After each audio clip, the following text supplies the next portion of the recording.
It's December, meaning it's time for people like me to try and sell you stuff for Christmas, or Kwanzaa, or Hanukkah, or whatever gift-giving holiday you celebrate around this time of year. But unlike other people who are trying to sell you plastic tat that will end up in the ocean for thousands of years, I'm actually trying to flog something I think is actually good. That of course being my new book. Immigrant Tongues, Exploring How Languages Moved, Evolved and Defined Us, is all about how languages have migrated and moved around our globe, and explains why we all speak the languages that we do. It released earlier this year, and so far the reviews have been great. While I'm sure many of you have already read and enjoyed it, I suspect there are people out there who haven't jumped on board just yet. If somehow you're one of those people, then hopefully this animated extract from the book can convince you otherwise. This video is an abridged version of the chapter Frozen in Time, The Birth of Icelandic. Why am I sharing this of all chapters with you? Well, honestly, it's the closest I get to a somewhat Christmassy chapter, so it just felt fitting. But please enjoy and stick around till the end of the video to hear an exciting announcement about the book too. Anyway, enjoy.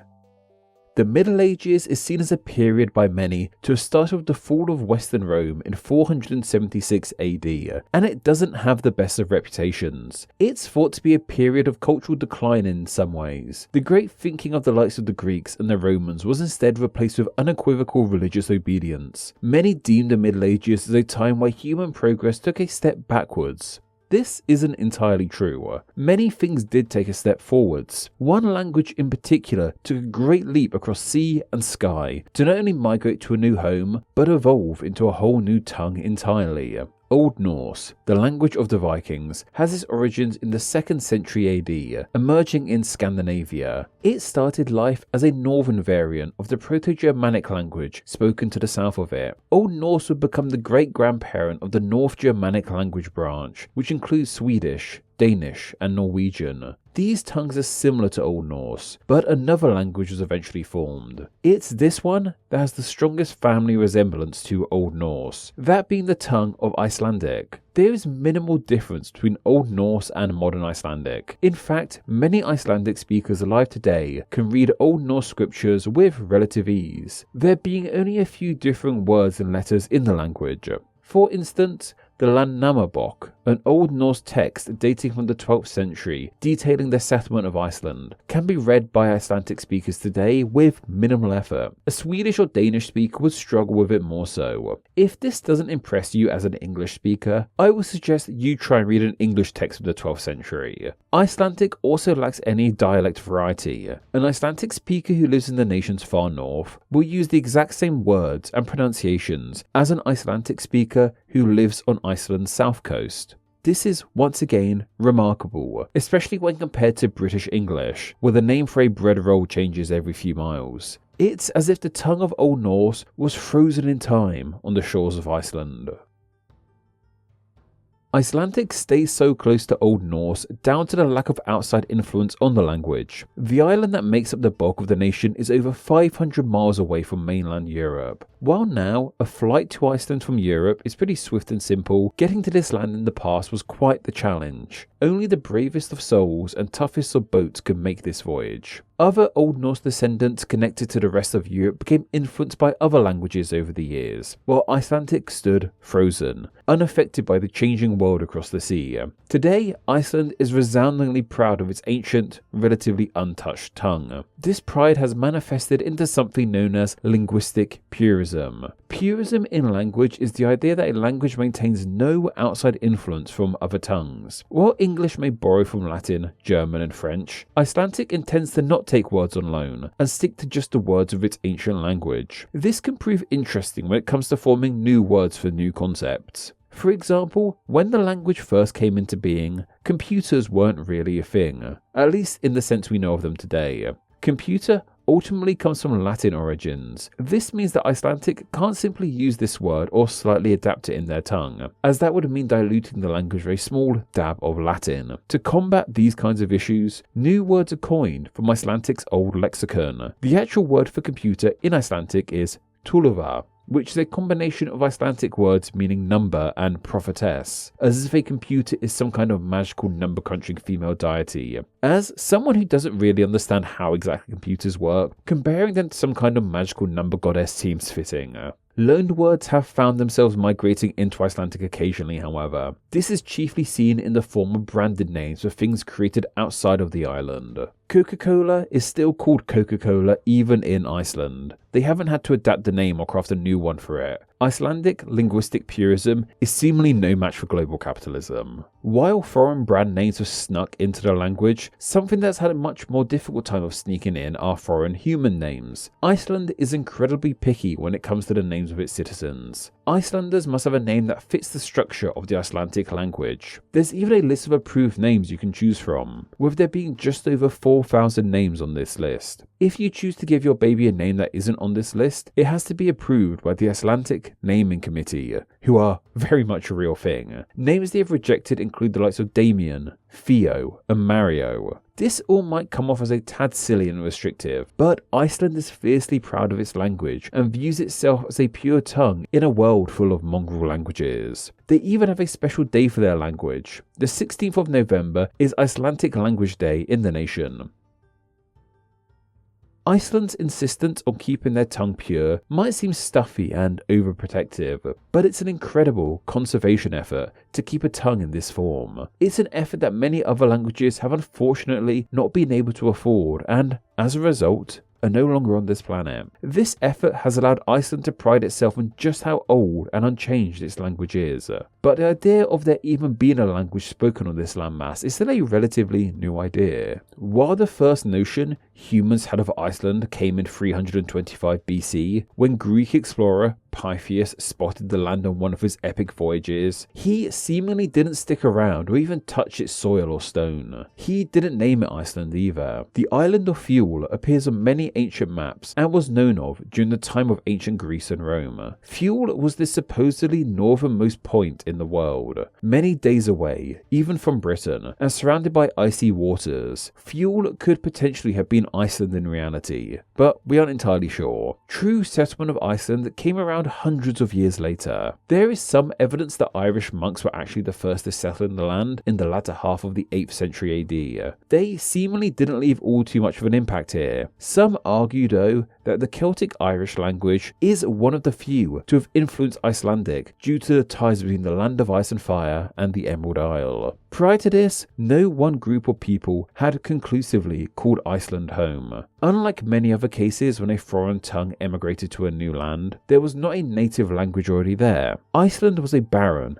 uninhabited land full of little more than volcanoes, ice, and some puffins. This also explains to us why Icelandic has remained so pure and unchanged. There was no native language to influence it like we see in other cases of immigrant tongues. It was in the 9th century when Iceland first came to the interest of the Norse. By this point, Vikings were well on their way to pillaging and exploring the world beyond their fjord-laden homeland. Iceland was a landmass known to them, and in 868, a Norseman named Floki Vilgathorsson set off on the first known deliberate voyage to Iceland. This epic journey involved the use of ravens to help him find the island, knowing they would fly towards land. Once he finally came to the land, what struck him most were the wide fjords full of drifting ice. It was due to this that he named this land Iceland, or Island as it was in Old Norse, and unsurprisingly, still is in Icelandic. While Floki spent a good amount of time in Iceland across his life, he never made a permanent settlement there. A permanent Norse-speaking community on the island would happen a few years after his voyages in 874. We aren't entirely sure why Ingolfur Alundsson decided to leave Norway and sail the seas to find a new home. The leading theory is that he had to flee the land because he was a wanted man. Along with his half-brother, he had killed the son of a Norse earl. This created a bitter blood feud between his own family and the earls.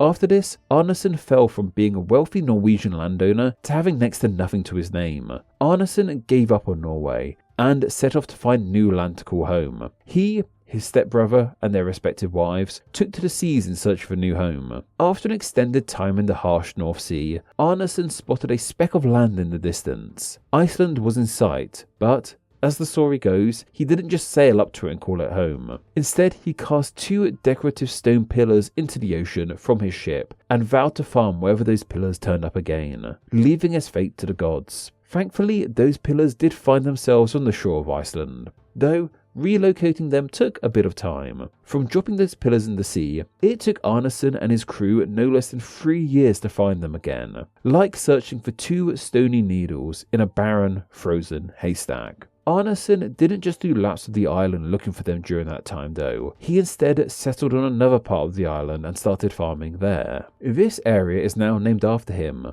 and it was tough, but he managed it, especially during the harsh Icelandic winters with minimal sunshine. When he heard news that the pillars had been found, he reunited with them. It was here on a small coast in the southwest of Iceland he founded a proper settlement. He named it Reykjavik, meaning steaming bay in relation to the steaming hot springs found there, and this settlement is still the capital of the nation. The founding of Reykjavik cemented Old Norse on the island, which wasn't the toughest of competitions as there weren't any other languages there to compete with. Arneson and his crew flourished in the new village, and they wouldn't be alone for that long. Word caught on quickly about this new Nordic safe haven back in Scandinavia. The idea of empty land free to farm appealed to many Norse people of the time, especially once King Harald of Norway came to power and ruled with an iron fist. Iceland became a refuge for Norse speakers wishing for a fresh start, free from the rule of this tyrannical king. People came en masse to Iceland, and by just 930, around 60 years after Reykjavik was founded, it's believed that all habitable land in Iceland was settled by speakers of Old Norse. It takes a lot for masses of people to pack up shop and leave, especially if it's leaving one relatively cold, harsh environment like Scandinavia for an even colder and harsher one like Iceland. Yet, the desire for a new life drove these Norsemen and Vikings to the shores of Iceland, their longboats traversing the tough waters for a promise of a new home. Norse had arrived in Iceland, and from here it kind of just stewed. It shifted from Old Norse to Old Icelandic around the 11th century, and eventually became Modern Icelandic in the 16th century. During this time, the language didn't really do all that much changing. There was the odd new word or pronunciation here and there, but on the whole, this language remained frozen. It hasn't remained frozen just linguistically, but frozen geographically too. Beyond its initial migration from Scandinavia to Iceland, the Icelandic language hasn't travelled all that much in any meaningful way. It isn't the grandparent of some newer language, nor has it become the official language of any other nation due to global colonization. Modern Iceland doesn't even have its own army. Military really isn't in their blood. It hasn't stayed completely stationary, however. The language has travelled from one frozen north to another. A small Icelandic-speaking community can be found in the nation of Canada and is simply dubbed New Iceland. This small slice of a Nordic nation arrived in Canada in the 19th century when Icelandic migrants grew tired of the living conditions back home, especially due to the then recent eruption of a volcano which blanketed swaths of the country in ash. After groups of Icelandic people attempted to make parts of the USA and even Brazil their home, a small section of Manitoba was settled on due to its fertile land, geographic similarities to Iceland, and lack of other people already living there. The area also lacked a volcano, which many Icelanders were happy with too. Today, New Iceland is home to the largest group of Icelandic people outside of Iceland, and while the language can still be heard, it's far less prevalent than it was in the past. However, the region still celebrates its Icelandic roots, with a yearly festival to commemorate their Viking ancestors. My personal favourite thing about New Iceland has to be the name of their largest settlement, Gimli. Though it's not directly named after everyone's favourite dwarf, unfortunately. This is just one of the many language migration stories covered in the new book. If this interested you, please do consider grabbing a copy for yourself, or even ask someone to buy it for you over the holidays. And hey, if you know someone who you think would enjoy the book, why not grab them a copy too? Basically, if everyone could just buy like 5 copies, that would be great. I don't actually care what you do with them after that. Go leave them on a display bookcase in IKEA if you want to. No, actually, someone do that. That'd be amazing. But anyway, as mentioned, I also have a fun announcement in regards to the book too. So I'm happy to finally confirm that Immigrant Tongues will be getting an audiobook release too. I know this will excite a lot of people, as for many, myself included, audiobooks are my go-to way to enjoy books. It's due to come out in a few months, and it's available to pre-order on Audible right now. It's being read by the incredible RJ Bailey, and from the sample I was sent, it sounds like he's going to nail it. I know some people will be disappointed that I'm not narrating it, but trust me, you don't want that. I can barely speak for like a 10-minute YouTube video, let alone an entire book. So go grab a copy of Immigrant Tongues for yourself, or someone in your life, and I hope you enjoy reading it. And fairly soon, enjoy listening to it too. Name Explain depends on viewers like yourself supporting the channel financially on Patreon, so a huge thank you to everyone who does. Donating just $1 a month helps the channel amazingly and gets you bonuses including ad-free videos, exclusive content, the power to request ideas to be made into actual Name Explain videos, and your name at the end of the video with all these awesome people. Visit patreon.com/Name Explain or click the link down below to find out how you too can support the channel. Thank you. Thanks for reaching the end of the video. Why not watch another and subscribe to keep up to date on all things Name Explain. You can find myself on Instagram where I'm Name Explain YT, and join the Facebook group Friends of Name Explain to talk with myself and other name nerds. All that will be linked down below. Anyway, I hope you enjoyed this video, and once again, thank you all so much.